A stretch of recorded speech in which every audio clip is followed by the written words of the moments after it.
किसी से मोहब्बत या अपना पुराना महबूब ख्वाब में देखना, इसकी क्या तबीर होती है, ये ख्वाब क्यों आता है, मैं इसकी वजह डिस्कस करता हूँ। अस्सलाम वालेकुम रहमतुल्लाहि व बरकातहू। बिस्मिल्लाहिर्रहमानिर्रहीम। नाज़रीन, ना तमाम ख्वाहिशात, आपने किसी को चाहा और नहीं मिली या नहीं मिला, ख्वाहिश थी बहुत ज़्यादा लेकिन पूरी नहीं हुई, फिर ये ख्वाब आएगा।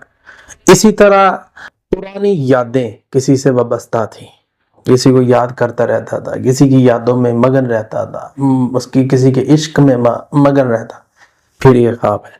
इसी तरह किसी से ताल्लुक था, जैसे कोई आपके निकाह में थी, अब 10 साल रही, उससे डिवोर्स ली, अब आपको वो ख्वाब में नजर आती है, तो इसका मतलब ये नहीं है कि वो मिलना चाहती, बस ये क्या है, आपके ताल्लुक का असर है।